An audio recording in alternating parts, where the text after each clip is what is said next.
I discuss the difficulties that must be considered in buying equipment in Africa. It boils down to the difference between the transactional approach and the relationship approach. And it's key for meat processing equipment. I'm in Lagos and I want to speak to you about equipment. Equipment in Africa is particularly interesting, especially the equipment that we get from Europe. Let me give you two scenarios to explain to you the difficulty with equipment. The equipment suppliers in Europe have this mentality, they have a very transactional mentality towards servicing customers in Africa. In other words, there's no relationship, there's no personal interest, and I'm talking by and large, of course there's exceptions to this rule. But by and large, the suppliers in Europe are not really interested in relationships with their customers. Two notable examples of this. One is an equipment supplier from Europe, part of the European Union. To get a technician to come and look up at the equipment that we bought from this company is going to cost us 10,000 euros. Every single time we ask a quote from this company, the cost somehow comes to 10,000 euros. So then you ask yourself, if you paid 100,000 euros for the machine, 150,000 euros for the machine, who in his right mind would have bought that machine if it was upfront stated that the cost of ownership is every time you want to get somebody out to come and look at the machine from the supplier, it's going to cost you 10,000 euros. One scenario. Another scenario is a very, very well-known European brand. Actually a very good product. They have agents in Africa. The agents in Africa absolutely insist that even the smallest part that we buy from them must go through them. I asked them this question. Let's say we want to buy a part that costs 20 European cents. Must we buy that part through them? I'm going to be in Europe in 2 weeks' time. Can I not pick it up somewhere? Can I not go to Germany and pick the part up there and pay for it in Germany? And the answer is absolutely emphatically no. Well, the actual example, the real life example, doesn't cost 20 euro cents. It's about 1,200 euros. But still, the principle is the same. And they insist that we buy it from them and they will only deliver it in West Africa. Well, we happen to be in West Africa, but in whichever part of Africa you are. So I asked them the question, so if I want to buy a part that costs 20 euro cents, you're going to insist that you deliver it to me, and that 220 euros transport cost, DHL cost, is going to be added on top of whatever we buy. So the beginning price of any part, no matter how small, is 220 euros, and the answer is yes. That's exactly how it works, and there is no way that they're prepared to deviate from that in any shape or form. Even though I'm going to be in Europe, even though I can pick up the part from the manufacturer, they absolutely insist that they will not allow that, because I'm from West Africa. The only thing that they will allow is if that part is shipped through their agent in Africa to me. A completely ridiculous scenario. Again, it comes down to the total cost of ownership. If you calculate the cost of ownership of these machines from Europe, it's absolutely astronomical. Now, I must also say that there are European suppliers who has absolutely no problem and do say to me, even if you're going to be in Europe, come and pick it up from us. We have no problem selling that part to you. There's one or two, it's a handful of them, who's 100% prepared to work with us to make it as cheap as possible, who say to us, Eben, why do you even want to get the part from us? Because we built our machines so easy that you can buy the parts from the hardware shop at the corner, and we'll help you to tell you, yes, this is the part that we recommend you use. Absolutely, buy it from the hardware store at the corner. There's no problem with that. The problem is that there's not many of those suppliers.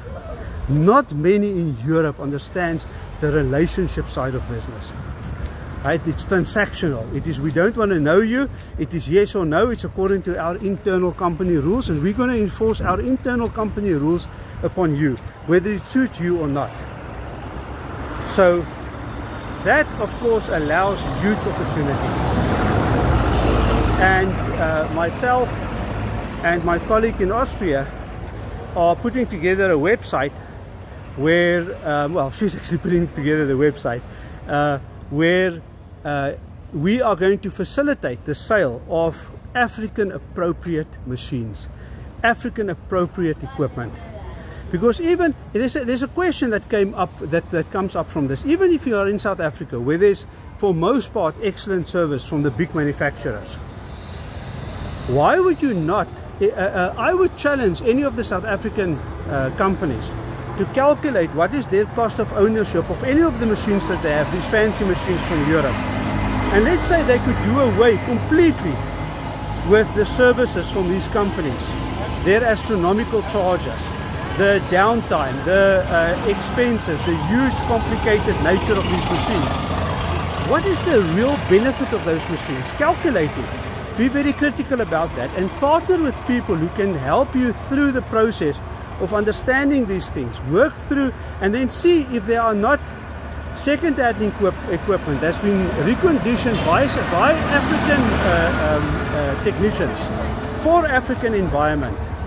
And buy those machines. A lot of those machines, there's absolutely nothing wrong with it, and that is the type of service that we want to offer on the one hand. On the other hand, we want to work with those handful of European suppliers who understand Africa, who's got a relationship approach to Africa. And we want to advise you and say, rather buy this brand over and above the next brand, because these companies have this relationship approach to buying the right equipment. Equipment buying is not a cheap thing. And it should not be based on the spice company, for example. A huge mistake that a lot of guys do. They go to the company that supply them with the spices and they say, why don't you guys advise us of the best machines to use? And they think that those people who advise them are going to advise them objectively what is the best machine to buy. Absolutely wrong, they will not. They will 100% advise you in terms of what machine is in their own personal best interest to sell to you, irrespective of what the total cost of ownership of that machine is to you, irrespective of the drama for years to come that you are buying, that you are locking yourself into by supporting those brands. Now, again, I'm saying you need an independent partner, right? We are independent. You need somebody who's got only your interest at heart, right? And not the interest of a huge multinational or trying to beat a specific drum. Somebody who purely looks at it from a manufacturer's perspective and say, what is the total cost of ownership to you and what is the benefit to you? And I'm standing here talking to you from Lagos, from one of the streets at night. You can see I live here. This is where I do my business. I understand Africa. Myself and my colleague in Europe understand Africa. We understand what it means to do business here. And we're not going to sell you equipment or advise you to buy equipment that is inappropriate for your business, the wrong fit. We're interested in long-term relationships. We are interested in selling you something that is going to benefit you and that's going to work for you. We're interested in linking you with people in Africa who produces equipment for Africa, right? With technical skills to help you achieve the goals that you have in your business. Right, so this is just a brief little synopsis of the value proposition of Re-Equip Africa, and to become a place where like-minded producers, even from Europe, can rally around us and say, we support the approach of these people and we want to be seen to be associated with them. Yes, we welcome all of them, and there's a handful of people who's already told us that, and whose products we will be featuring on the website. But know that our involvement will be direct, our involvement will be aggressive. The support, the contact, a lot of those contacts, my colleague is situated and based in Europe, in Austria. That doesn't matter. She travels as effortlessly as I travel to Africa and throughout Africa. The support's going to be there, and everybody is going to look after you. We're going to link you with the right technicians. We're going to link you with the right specialists, with the right equipment. We can build the factory from a small operation to a big operation. I want to encourage you, if there's needs like this, if this resonates with you, to reach out to us. If you're building, if you're expanding, let's talk. Let's see what we can. You want to add value. We want to build with you. This is not a sales pitch for a one-time use and then you do business with us and never again. This is a sales pitch for building a relationship.